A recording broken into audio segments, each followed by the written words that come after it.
welcome to Relish Books. Today I'm doing my review of Jamaica Inn by Daphne de Maurier. And I just read The House on the Strand a little bit ago, and it was really interesting comparing the two because this is one of Daphne de Maurier's earlier novels. This was her fourth, so it's the one directly preceding Rebecca. And then The House on the Strand is one of her later ones. Like, it came like 30-something years later. It was really interesting how, like, The House on the Strand, you could tell that the writing is technically better. Like, she's grown as an author. It's really good in this one, too. But you can see the growth there. But at the same time, I feel like the stories that I have read from her earlier work were so much more gripping and so much more interesting. I wonder if all of her later books aren't as interesting. I'll have to read more to find out. But it was definitely, I don't know, it was just kind of interesting to see that, how this earlier work is, I think, much superior to that later one. But it might just be the stories she was telling. This book, I really enjoyed it. It was kind of one of those books that I feel like other books talk about.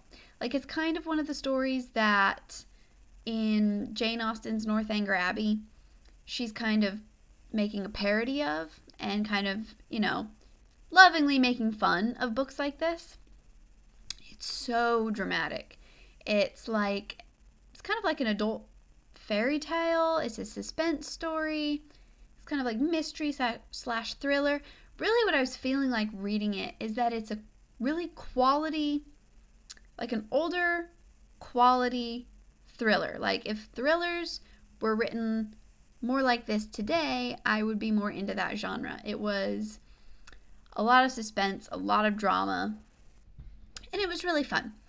Is it a little bit, a little melodramatic, maybe? Kind of over the top a bit, but that's how it's supposed to be. That's just the story that it is, and it's really fun to read a book like that once in a while. It definitely had me eagerly reading through it. There are some big twists. I'm pretty sure at this point, from the 3 novels that I've read from her, I think Daphne de Maurier has like big twists in all of her books, or at least most of them. It's kind of what she's known for, really, are those shocking twists. This book had a couple. Several of them you definitely see coming, like a mile away. It wasn't so much the shock factor because you really see these things coming. I feel like you're probably supposed to as well. I think it's more you see these things coming and and you're like, your concern and the suspense is from that the protagonist doesn't see them coming. So, like, some things for sure that she doesn't. And that's kind of where the suspense comes in, rather than these things come out of the blue and you're shocked at them. It's not really that way. There were a couple surprises, but yeah, some of the biggest ones you definitely could see coming, but that didn't really take away from it, if you know what I mean. Some thoughts from this book. It's a fun one. It's enjoyable. It's pretty clean. Like, you can just read this to enjoy it. Is it really super deep? No. And is it a great study in literature like Rebecca is? No. Does it have the really unique and interesting characters like of Rebecca? No. But it's just a fun book. It's enjoyable, and if you like her style, it's really good. A couple things that I liked and didn't like. To really go into some of the one thing in particular that I didn't care about the book, I can't really say without giving stuff away. I'll just say I feel like it's interesting to read her work and to see this kind of, particularly in this one, this play between being somewhat, I don't like to use this word, but for lack of a better one, you could say this book has like some feminist like movement behind it. Definitely some womanly independence being put forth here. But what's interesting is that she has these tendencies. It seems like it's hard to describe. It seems like she's pushing for independence for women and equality for women in this book, which is set like 1800s, early 1800s, I believe. It feels like she's really pushing for equality for women, pointing out the inequalities, but at the same time, the way that the protagonist views herself as a woman is putting women down. And I'm not really sure what all her thoughts were there. And I'm not saying it's not like unreasonable.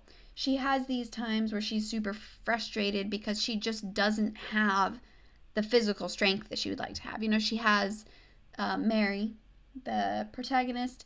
She has this super violent and abusive uncle. He's not really abusive to her most of the time, but he's a villain, really bad guy, right?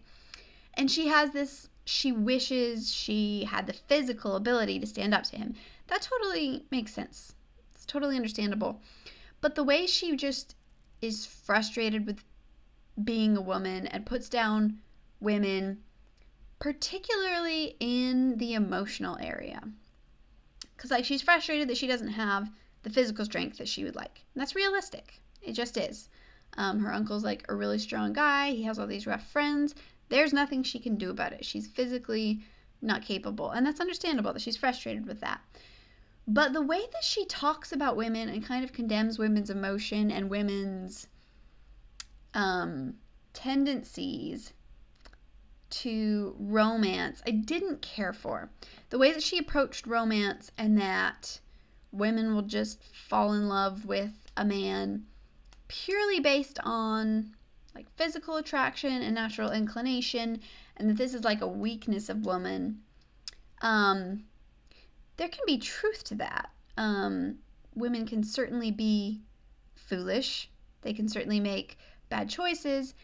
And I think it is true that a lot of the time women can allow their emotions to completely guide them when they shouldn't. That doesn't mean they have to. That doesn't mean they always do.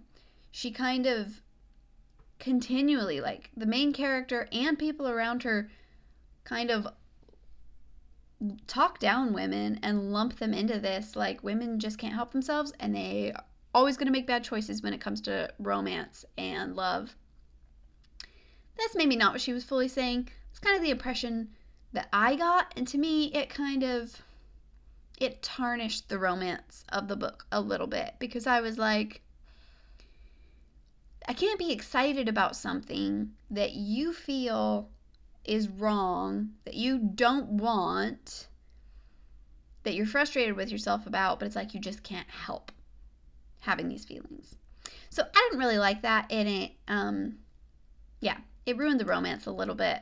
Maybe it's supposed to. Maybe that's the whole thing that it's supposed to be, but I feel like if it's doing that, that is kind of putting down women in its own way.